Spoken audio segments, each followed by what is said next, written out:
Hello there, Dale Kingsmill, the newbie here at the Freebooters Network, bringing you the Newbie's Guide to 40k lore. If you aren't familiar with the story so far and would like to be, the card in the top corner will take you to the first episode so you can understand what it is that I'm talking about. Now, where were we? Humans!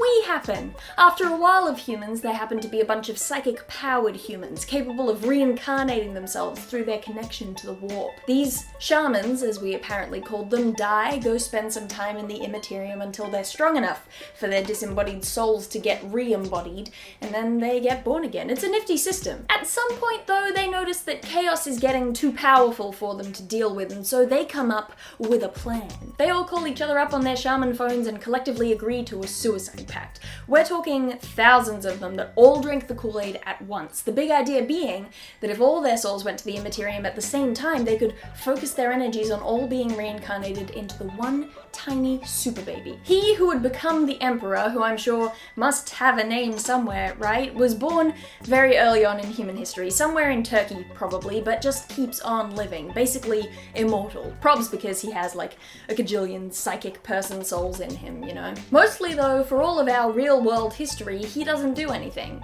Except for maybe murder his uncle's heart with his brain powers for killing his dad. I'm not super sure what's up with that, but it doesn't seem crazy important, so I guess I just, I won't worry myself over it. Oh, yeah, then there is this one thing where he fought a dragon, by the looks of things, in the 11th or 12th century, which may have been a wee Catan, and at some point he put it in a labyrinth on Mars. But apart from those things, he kind of sat around and watched and let things unfold as you and I and all of us remember them. We continue to go around humaning, human. Eventually, we start exploring the galaxy, as we humans are wont to do. But we have to do it the hella slow way, using things like cryogenic hibernation to keep our squishy, not space-safe bodies alive along the way to settling nearby habitable planets. Cue the Silver Sun theme!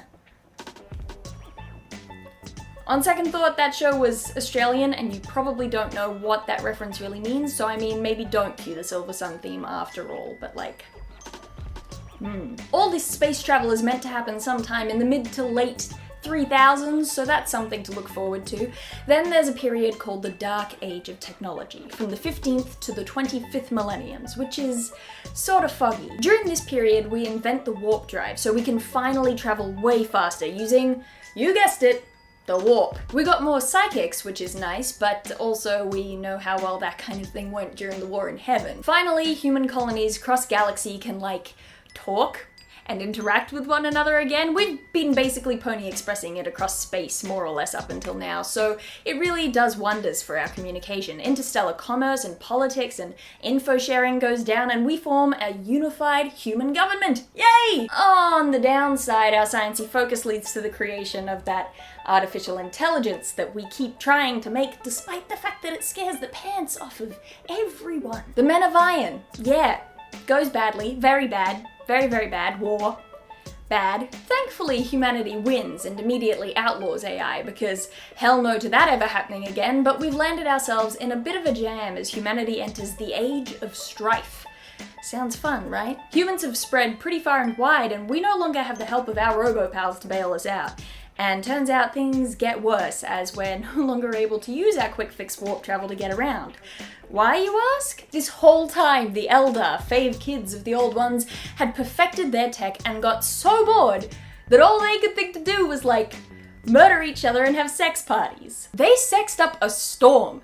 Literally, they had so much a bit of the sex that their Charles II hedonism whipped up a storm from all the swirly warp activity, making it too tumultuous for the humans to navigate. Joke's on them though, because they also accidentally brought a god of chaos into existence.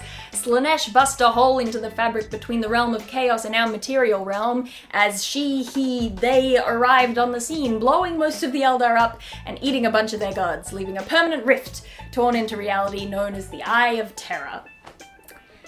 I feel like we managed to cover a lot here today, so let's leave it there, shall we? I hope I've cleared up some confusion for my fellow newbies, or amused some of you who have a clue what you're talking about. If I mess something up, or you can explain something more clearly, please don't hesitate to leave those comments below the video. If you'd like to keep up with the series, you can subscribe for fortnightly-ish videos from me. We're currently on track attempting to make it all the way to the end of the Horus Heresy. I'd also love it if you poked your head in and took a squiz at my own channel, Monarch's Factory, where I do my my own geeky content every week for your continued entertainment. I'm Dale Kingsmill, and I will see you next time.